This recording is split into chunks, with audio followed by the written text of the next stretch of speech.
Hello there, you're watching the Press Preview, a first look at what is on the front pages as they arrive. In the next half an hour, we'll see what's making the headlines with the political editor of the Scottish Sun, Rachel Watson, and editor-in-chief of openDemocracy, Peter Geoghegan. So let's take a look at what is on some of those front pages. Well, the Eye reports on the Tory leadership race ahead of the first live TV debate between the two final contenders. The Telegraph leads on Rishi Sunak's accusation that Liz Truss was soft on China's influence on British universities while she was Education Minister. But the Daily Mail says Liz Truss has herself called Mr Sunak's get tough stance on China into question. The Daily Express also goes with the race to number 10 as Liz Truss says her tax breaks will boost Britain. And the Metro leads on a damning report by MPs set to be released tomorrow, which warns that the NHS and social care services face their worst workforce crisis in history. The Guardian also quotes that report, which says the challenges facing the health service could lead to patients being at risk of harm. The Times warns that British holidaymakers face hours of queues at Dover and Folkestone over the rest of the summer as a result of tougher border checks. And the Daily Star says that we can expect 4 further heat waves this summer after the UK saw its hottest ever day this week. And The Sun has reality TV Lauren Guger's request for a post-mortem after her baby daughter died earlier this month. Just a reminder that by scanning the QR code that you can see on screen during the programme, you can check out all of the front pages of tomorrow's papers while you sit and watch us. Well, tonight we are joined by Rachel Watson and Peter Geoghegan. Very good evening to you. Happy Sunday evening to you both. Let's start with the front page of the Eye. It seems to be a statement of the bleeding obvious, doesn't it? Tory race to be next PM turns toxic. It's not like they're going to be pretending to be bosom buddies. How do you think they are managing to differentiate themselves? Rachel, to you first. Yeah, I think so.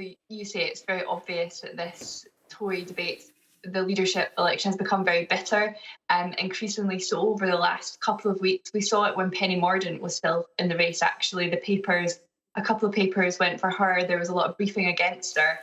And it seems like it's the same with this as well. If you look across the papers tomorrow, there's briefings from either side. They're talking about tax policy, immigration, national security, just trying to be different from one another or push the other one down on the other one. So, you know, the stance on China, for example, is used a lot in the papers tomorrow. We're kind of pivoting away from tax and the economy slightly. But I think there will be this real push between Liz Truss and Rishi Sunak at the moment. But the problem with that is that actually this election, this leadership race, so many people in the party who I've spoken to, senior politicians, needed and wanted this to be about unifying the party, because the last few months, Partygate scandal and other issues with the party really have not set the Tories in a good light in the rest of the UK, and they wanted this to be about the party coming together. But, you know, you just see this attacks on each other. One of these people has to be the Prime Minister, and one of them will have to get in behind that Prime Minister. Otherwise, it's not going to be a good look for them going into the next general election.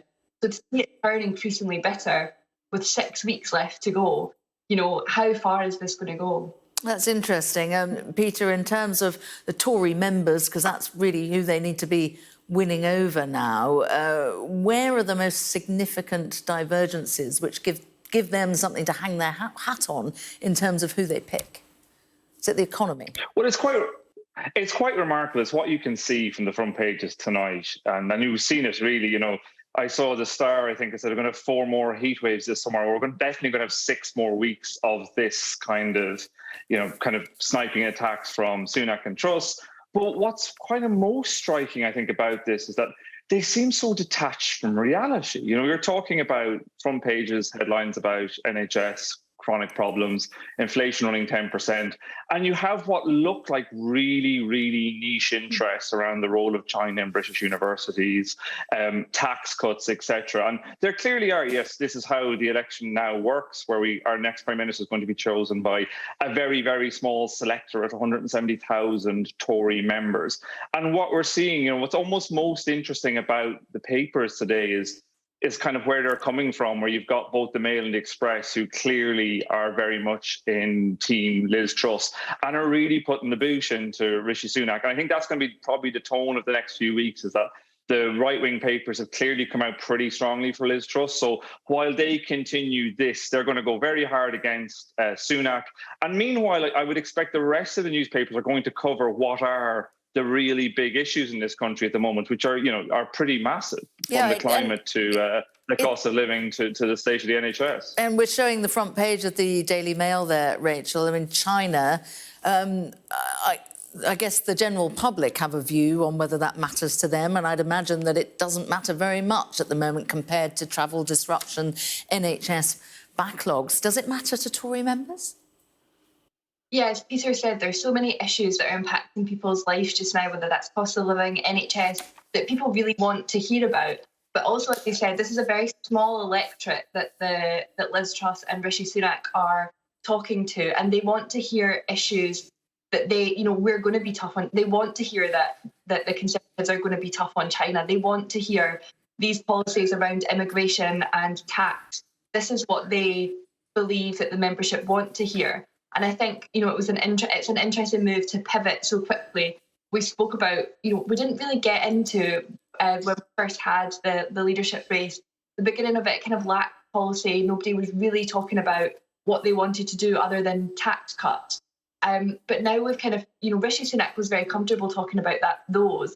And I think Liz Truss and her campaign have seen the China comments that he's made today about, getting tough on China and the investment in UK universities from the Chinese state.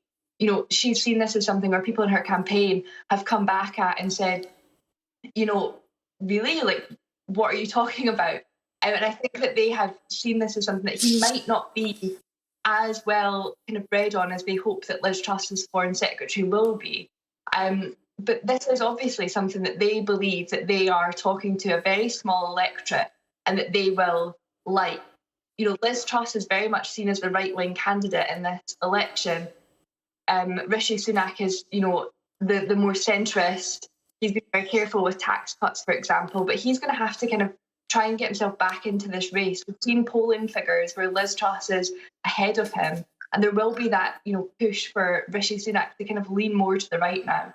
Yeah, and given that we're saying that it's a niche issue, perhaps we won't go to the Daily Telegraph, which is also talking about an even more niche aspect of this, talking, as you were saying there, about Liz Truss's involvement in China's influence in the university. Should we move on to something that I think probably more people could get excited about, and not in a good way, and that's on the front of The Guardian, Peter, talking about this colossal staffing crisis in the NHS. Yes, and there's been quite a bit of trailing of this over the last few days as well. There's some stories in the Sunday Times this morning about the scale of the staffing crisis in the NHS. And I think, for a lot of people who are engaging with the health service, these are the kind of issues that they are going to be seeing. And what we're, there's a big new briefing that's coming out from the Health Committee at the House of Commons, which is chaired by Jeremy Hunt, but it's a cross-party committee. It's seen as very influential. It's seen broadly as not necessarily being pro or anti-government.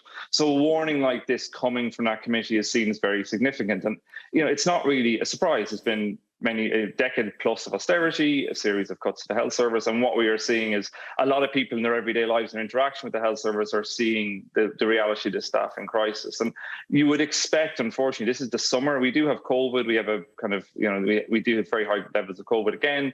Some of that seems to be going through into the health service, but we are not at the winter yet. So, in many ways, a bit like the cost of living when it pertains to heating people's homes, we're on the kind of easy side of it compared to what we're seeing likely coming down the track. And if this warning coming from MPs is anything to go by, the next few months could be very, very, very hard for the NHS. Rachel, whoever gets the health brief in the new Prime Minister's cabinet is going to have an almighty great job on their hands, aren't they? Yeah, this is absolutely one of the areas that has to be top priority for a new Prime Minister, and they will need to put a health secretary in that can deal with this. It'll have to be someone that is ready to take this on. As Peter said, this is summer. The summer is usually that quieter stretch of the NHS, and we get into winter and all those other viruses and illnesses that come on top of the usual pressures that the NHS face. But we don't only have that, we have COVID, and we also have these huge backlogs and delays from the pandemic as well when things were put off. There's still huge demand on the NHS, and it's only going to get worse throughout the winter. And I think looking at some of the figures, there was only figures for England in this report, but 12,000 hospital doctors and 50,000 nurse and midwifery vacancies in the NHS in England is absolutely, those are incredible figures when you think about it. And this isn't, the pressure on the NHS is not just the pandemic either. There was already pressures on the NHS. This has been a long time coming, and it's obviously been made worse by the pandemic. But for any health secretary, this is something they really have to get on top of as quickly as possible.